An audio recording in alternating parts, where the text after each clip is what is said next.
What's up, this is David, and in this workshop we're going to be talking about false beliefs and why this is important for our marketing. Because in a nutshell, what marketing really is, coming from like first principles, it's belief altering. That's pretty much what marketing really is, right?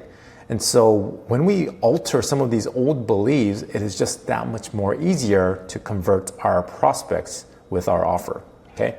So the objectives for this video is to identify false beliefs and to list all the false beliefs a prospect might have and to select 3 of the main false beliefs and to use these for our VSL and our belief alchemy funnel, okay?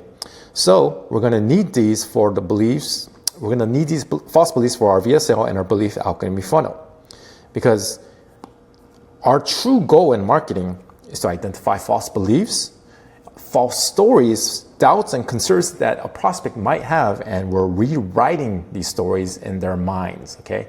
And once we do this, the selling pretty much takes care of itself. And then all we have to do is send them a doc offer, okay? That's pretty much it. All right. So the big picture and what we're trying to set up here, okay? So what we need is we need each of these false beliefs, okay? Because in our VSL, when we have our core idea, that one idea that we want to revolve our offer around, there's gonna be, most of the times, there's gonna be like false belief that a prospect might have, right? So we're taking these false beliefs and then replacing it with a new belief, okay? Taking an old false belief and then replacing it with a new belief, and we're doing that with our 3 main false beliefs that a prospect might have. And then at the end, of course, they just send us a DM, and then we send them our Google Doc offer. And in our belief alchemy, and these are usually emails, right? In the back end, we're just sending simple little emails. And then we want to like continue this process, right? So maybe it's the 4th false belief that they might have, and then in the next email, that might be belief or false belief number 5. And then again, we're just kind of like replacing it with new beliefs, right? New beliefs. And then maybe as we continue, we might answer, more questions that they might have, and then we might add more stories and whatever, right? So this becomes our well-oiled freaking digital leveraged machine, ready to scale and take on the world. So you don't have to like go on the sales calls and deal with the same objective, say the same shit again and again, right? You can actually scale the monotonous stuff, such as a sales call, and we're doing it digitally. So it all starts with belief, right? So in this training, we're going to be figuring out all the false belief a prospect might have around our core idea. And then we're going to take these beliefs, turn them into new positive beliefs, and insert them into our VSL and belief alchemy funnel. If they don't believe in our offer/idea, then it doesn't matter what we offer, right? They're not going to buy. So it all starts with belief, if you really think about it. On the contrary, if they do believe in our idea, then selling is just a matter of like presenting an offer. And when we remove all false beliefs, doubts, and concerns and replace them with new beliefs around their idea and show them the dream outcome can be accomplished with their core idea, the selling does itself. And this isn't anything new or anything. I'm definitely standing on the shoulders of giants here, right? So these are taking ideas from like the OG, like Russell Brunson of the world, the Frank Kerns of the world, and like the psychology masters like Robert Cialdini, and then I'm just kind of like packaging them into our marketing, right? So our true goal in marketing: identify false beliefs, stories, doubts, and concerns, and rewrite stories in their minds. I'm going to repeat this again and again because I want to drill this into your head, right? That's our true goal in marketing. Give them the epiphanies that'll rewrite the stories by itself, and to reinforce those new beliefs with proof, supporting ideas and stories, and resolving any doubts or questions that a prospect might have. So our job is to architect beliefs. We are belief architects, okay? We are belief engineers, and when we do that, we don't need sales calls because our marketing does all the heavy work, right? And because we use digital leverage, once we set it up once, we don't have to do it again. I mean, maybe occasionally you might want to like adjust some stuff here and there, but for the most part, it's like set up once and then have it run again and again, right?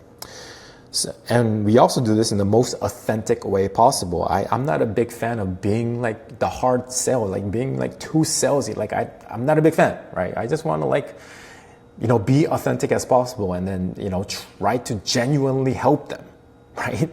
Like genuinely help them and tell them the truth and then see if we can help and, work together, right? And when we do this, you find that it is a lot more authentic and genuine than, like the hard pitch style. So genuinely have your client's best interest at heart. If your offer is good and you really believe you can help, then that'll strengthen the foundations of the entire freaking process, okay? All right, so everything revolves around one idea, our core idea. This entire process is designed to get them to believe just one thing. Your unique offer is the key to get them the results they desire the most. That's it. Okay, the more you try to get someone to believe in more than one thing, like the more confused they'll get as a result, right?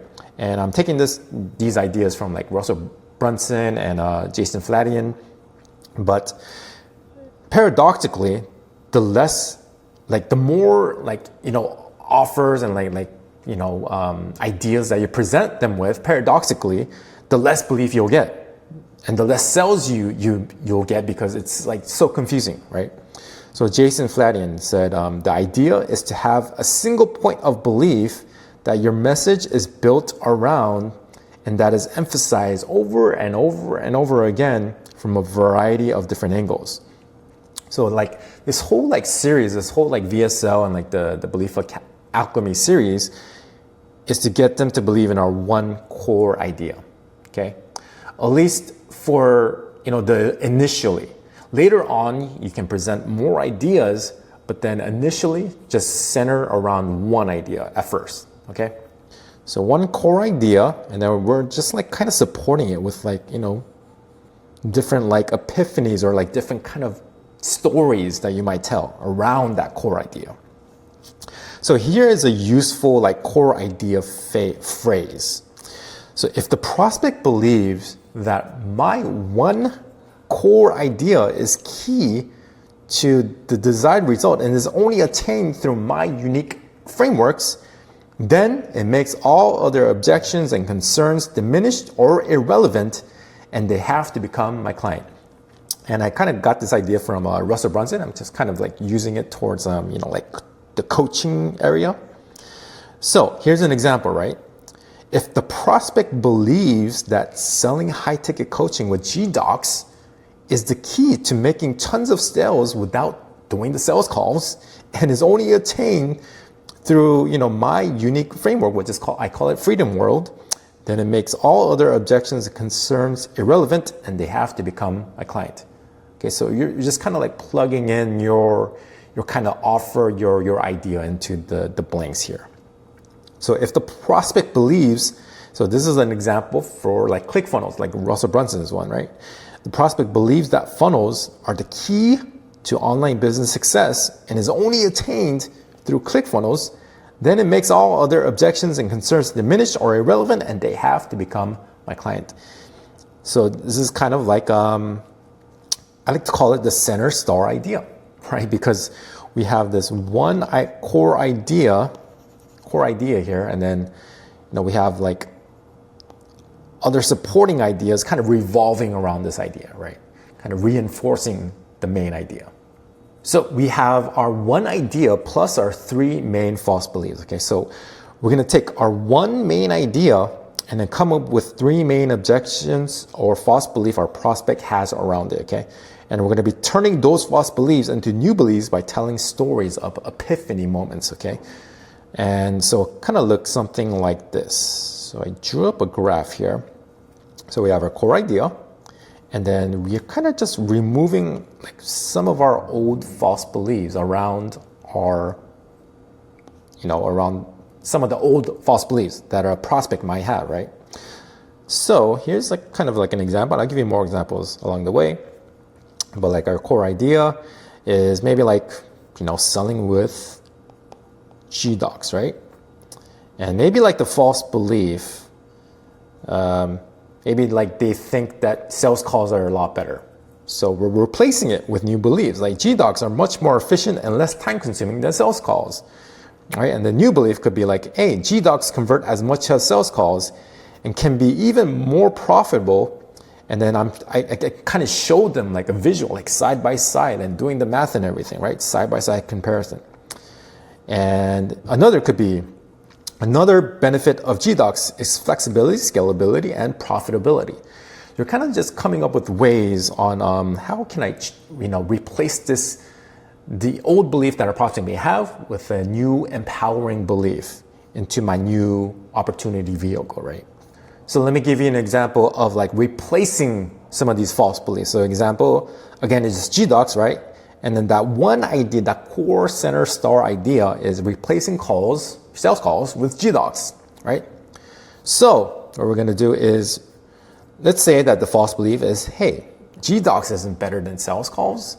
And then we kind of present them with our new belief, right? Many coaches have replaced entire sales teams and made it more profitable with Gdocs than ever before. So that is the new belief. Maybe like the old belief is you can't sell high ticket with Gdocs. You maybe sell small ticket, but not high ticket. It's like, no. The new belief is that we have coaches selling up to 30 to 100K in offers with simple Gdoc offers, right? And false belief number 3, you won't make as much money with Gdocs. It's like, no, if you remove your sales team, you reduce payroll and commissions, and you'll actually be more profitable, not less, right? We have coaches who have been selling Gdocs for many years. James has done over 20 million with freaking simple Gdocs, right? So we're replacing these old beliefs with our new beliefs. So the core phrase, once again, if you go back to it, like if the prospect believes that selling high-ticket coaching with Gdocs is the key to making tons of sales without calls and is only attained through the Freedom World framework, then it makes all other objections and concerns irrelevant and they have to become our client, right? We're kind of like breaking down each of these false beliefs one by one until they are fully bought into the idea, and then their temperature changes from like cold to warm to, of course, hot, and then all that's left is presenting them our offer. So I'll give you another example here, and this can be applied to like pretty much any market, not just like coaching, right? Because what we're dealing with human psychology, and because we're dealing with human psychology, this can work, in practically any other market. So I'll give you an example of like Tesla, right? So when Tesla came out, like electric cars weren't popular, right? So the one idea, the one idea that Tesla had is like, hey, electric cars are the future. We believe like electric cars are the future. And what were some of the false beliefs that we had when electric cars like first came out? Like I had so many, old false beliefs when electric cars started like, like presenting themselves, right? So the first one that I can think of is like electric cars, like you can't go far. Like, you know what I mean? You have to like charge like every, so often. So like the first one is like electric cars can't go far, and people would have range anxiety, right? That was a real thing in the past. But then the new belief is like, no, our cars have like a lot of range, like 270 plus miles of range. While a gas car has around 300 to 400, and we have, superchargers all over the world, and we're making more, and, you can also charge at home. And this was a very liberating idea, new belief that, like gave me an epiphany moment for electric cars. It was like, hey, I never have to go to the gas station ever again. It's kind of like a liberating idea, right? And we also provide, backup cable if you ever run out of battery without a supercharger nearby, right? So we took that old belief and replaced it with a new one. And then in this case, it was like a big epiphany moment, right? So false belief number 2, like electric cars in the past was like ugly and slow. Like nobody wants to buy ugly, like golf carts pretty much, right? But the new belief is like, hey, electric cars don't have to be like golf carts. Like, this is based on old paradigm. We made EVs futuristic, more aerodynamic, and even faster than gasoline cars. We've achieved one of the fastest production cars in the world, getting a 9.3 second in a quarter, quarter mile time, right? So that was the next belief. And then the next one is like, hey, electric cars are not safe. Like, doesn't the battery degrade? It's not safe. But the new belief is like, no, our cars are some of the safest cars in the world ever tested, achieving a 5-star safety rating. And you can also replace the battery. And so once someone goes down this, this new belief kind of like funnel, like they start to like get the idea, like they start to have that buying temperature of, hey, maybe this is a good viable option. Maybe Tesla, is a good viable option. Because we're slowly replacing the old beliefs one by one, right? And so let's go back to our core idea phrase. So if the prospect believes that electric vehicles is a key to the best kind of like transportation and car, and it's only attained through Tesla vehicles, then it makes all other objections and concerns irrelevant, and they have to drive a Tesla. And by doing this, they will have a new perspective, and it will cause a paradigm shift for their world, right? So we're going back to this diagram here. Replacing old beliefs, and then of course later on I'm going to be talking about this, but then providing like proof and like case studies. And this is kind of how Tesla did this thing. And if you really think about it, and from my life, from my experience, it's like at first, I didn't think electric cars had like a future until Tesla came out and then slowly addressed these old beliefs, right? Hey, electric cars, can go a lot further than you think. Hey, electric cars, they can look futuristic. They can look really cool. Oh, hey, electric cars go really, really fast. And then now I've become a believer, right? I've become a believer. And many people have become buyers, as we've seen in the world. So what we're doing is we're kind of doing like a full-on attack on these beliefs, on these old false beliefs, and then dispelling the beliefs, right? So like a full-on attack at many different angles for them to fully believe. So have you ever read a story about like a brand, and then you have like a newfound respect for the brand, and you become like a fan of the brand after you hear like their story?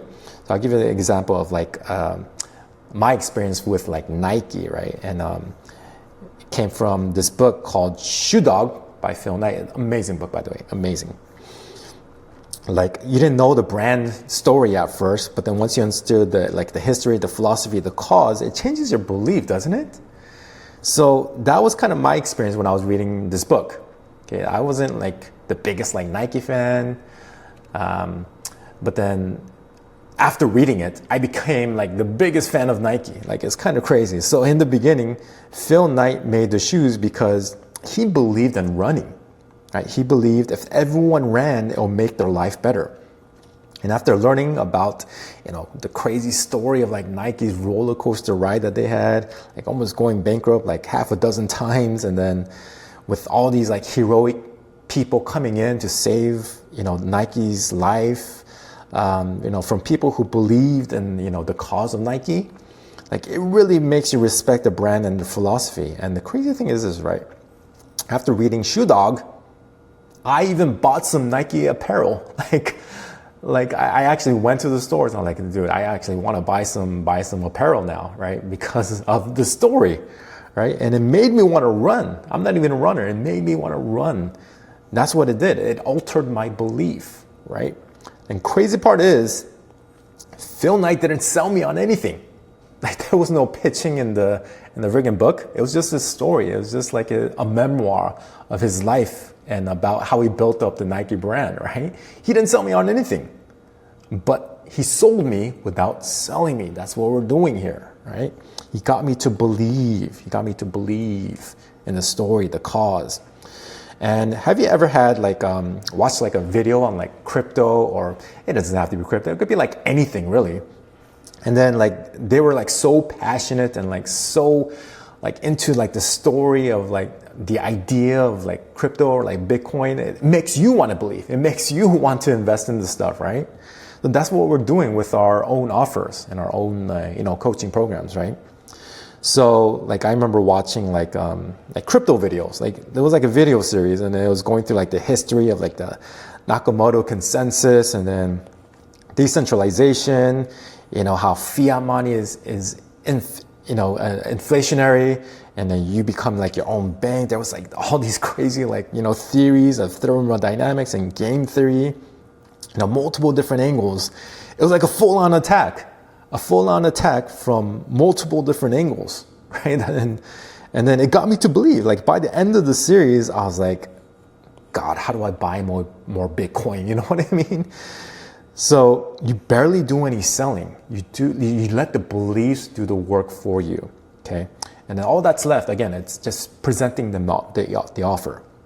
And think about it, like Tesla doesn't have salespeople because the marketing does a lot of the work for them. Like Apple doesn't have salespeople, like the marketing speaks for them, okay? And then we can do this in our own tiny little way in our worlds. And we do this from all angles so that they have no choice but to believe. All right, so we're gonna be getting into some of the activities here, and then all these like templates, they'll be found in the resources, down below.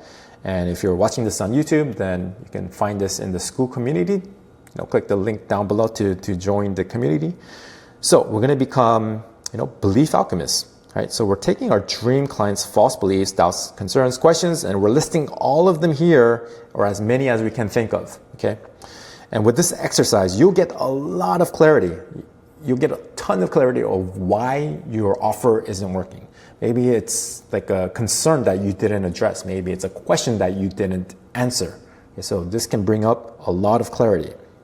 And some helpful ways for this activity and some helpful questions you can ask is, what was your journey like? Like, where was your epiphany moments? And, that caused maybe like a light bulb moment for you to change your belief. I told you the story of like Tesla, right? And then when I think about it, I'm like, Tesla got me to change my belief around this, and then got me to change my belief around this. So you want to go back and then kind of revisit your journey, right? Your story. Like, where were your own false beliefs in the past? And what made you change your mind, right? And what were some questions you had? So figure out the internal struggle, the internal dialogue that you may have had in the past. You're talking to your previous past self, right? And so your audience shares the same internal struggle, but never really talks about them. But then when they hear you get vulnerable, and then you vocalize these dialogues, it'll create an instant connection. You'll build rapport faster than anything else, okay? So how did you go from fear to courage in your journey, right? And it also gives them permission to be courageous as well. So you want to vocalize those internal dialogues that they might have. So now we're going to be listing our false beliefs, okay? So in that template down below, you just want to kind of list all your false beliefs that you can think of, anything that comes to mind. So some methods and some to think about is think about your internal beliefs, your external beliefs, your new opportunity vehicle beliefs, and then maybe like some main questions and concerns. So I'll go through each of them. So internal beliefs are just, what people will think of me. Like, will this work for me? Like the internal dialogue that goes on inside their head, right?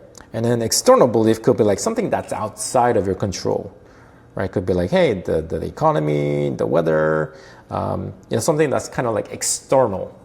And then the new opportunity belief, vehicle beliefs, they're beliefs around your unique mechanism or like your unique way of doing things, right? So it might be like electric cars. Like that old belief might be, hey, electric cars are like slow and ugly. You know what I mean? So here's some examples. Like some false beliefs might be like, hey, you can only sell high ticket or you can only sell high ticket with sales calls. Right? You can't sell it with the Gdocs, or Gdocs will not convert, or you cannot sell coaching with Gdocs. Like people want to talk to a human. Gdocs will not perform better than my sales team. Right? So these are some of like the self or like the past false beliefs that I listed down. Right? So you want to kind of do the same for your own coaching program. And then after you have written the false beliefs down, and then you have like the entire list, list them in order of importance, right? So rearrange them in order of importance, okay, regardless of like whatever category it is. So ask yourself, like, what was your biggest resistance when you first got started? Like, we do our best to include the main ones, and then everything else, you know, we can use them in our funnels, right? In our emails. But address the main ones in your main VSL, okay? So we want to highlight the main ones, okay? And then with everything else, we can answer them in our DMs or in our funnel later on, okay? And keep this list around because we're going to be using them in next lessons as well. So the next step is we're taking the 3 main beliefs that we got from that list and rearranging them by order of importance, right? And then we are now replacing them with 3 new empowering beliefs. So pick your 3 main beliefs and then list them here, false beliefs, and then the 3 positive beliefs and then list them down here. Again, these are in the template down below. So here's the question, right? If these 3 false beliefs were replaced with 3 new epiphany beliefs, would it cause them to likely believe in your offer? So I give you the example of like Tesla, right? And one of the main false beliefs that I had was, you know, can the electric car go far? Like, what if we had range anxiety? And then again, like the new belief was like, you know, this gets a lot of range and then there's like superchargers, you know, everywhere. So that was like one of the main false beliefs, right? And the second one was like, you know, the electric cars like ugly and slow and not aerodynamic. And then, of course, like Tesla addressed that by making it, you know, beautiful design. It's aerodynamic. It's faster even than a, you know, gasoline car. So we're kind of like doing the same process, but then with our own offers, right? So the next step is, how do they come to this realization, right? So that's going to be in the next workshop, the next lesson. So we're rewriting stories in their heads to give them these epiphany moments. So we're rewriting them in terms of like stories. Okay, we're coming up with stories so that we can alter these beliefs. All right, so here's like an overview of, you know, what we're kind of trying to accomplish here. So we have, you know, main false belief number 1, and then we're replacing it with the new epiphany belief number 2, and then new belief number 3, false belief number 3, 2 and 3, and then new belief number 2 and 3, right? So for example, like Gdocs won't make as much sales. A sales team is better. That was the main false belief. But then it's like, no, the new belief is like, no, Tak did an experiment and Gdocs outsold his entire 9-person team for 3 months straight, right? So like new belief, like we're breaking down old beliefs. And so back to our core idea phrase. Again, these are just examples, right? If the prospect believes that my one core idea is key to the desired result and is only attained through my unique frameworks, then it makes all other objections and concerns diminished or irrelevant, and they have to become my client. So that example is, if the prospect believes that selling high-ticket coaching with Gdocs is key to making tons of sales without calls, and is only attained through the Freedom World frameworks, then it makes all other objections and concerns irrelevant, and they have to become my client, right? So what we're doing is removing these false beliefs and then replacing it with these 3 down here, and then providing stories and proof that support the core idea. Then the above statement will be true. So like in the example of Tesla that I gave, Tesla, one idea, electric cars are the future, right? False belief number 1, electric cars can't go far. Range anxiety, people have range anxiety. New belief, our cars have great range, almost, you know, getting closer to a gasoline car. And we also have superchargers all over the world, and we're setting up more. You can also charge at home, and you never have to go to the gas station ever again. We also provide a backup cable if you ever run out of battery without a supercharger nearby, right? And the false belief number 2, but electric cars are ugly and slow. New belief, electric cars don't have to be like golf carts. That's the old paradigm. We made EVs futuristic, more aerodynamic, faster than gasoline cars, right? We've achieved one of the fastest production cars in the world. False belief number 3, but electric cars are not safe. Our cars are some of the safest cars in the world, 5-star safety rating. You can also replace the battery, right? And now, once you do this, you have a very well-oiled freaking digital leverage machine ready to scale, because you are scaling belief altering, right? You are altering the beliefs in scale, right? And of course, you provide them with proof and case studies that will even further reinforce the core idea. And remember, it's all belief. It's all belief. Under the hood of marketing, it's just all belief. Again, like the story of Nike, and here's Phil Knight here, good old Phil Knight. The belief does all the work. Right? Phil Knight didn't have to sell me anything. When I read that book, like, it made me become a super fan of Nike without selling me anything, right? He just altered my beliefs. That's it. He just told me really great stories, and I now have a newfound respect for Nike. So good marketing is just belief engineering. Tesla doesn't have salespeople. Apple doesn't have salespeople, because marketing does all the work. And we do this from all angles so that they have no choice to believe. And again, I want to re-emphasize these points, because I want it to get into your head. Like, it's all about beliefs, right? Genuinely have the client's best interests at heart. If the offer is good and you really believe you can help, then that will help strengthen the foundations of this entire process, my friend. Be like Nike, alter their beliefs, and genuinely try to help people.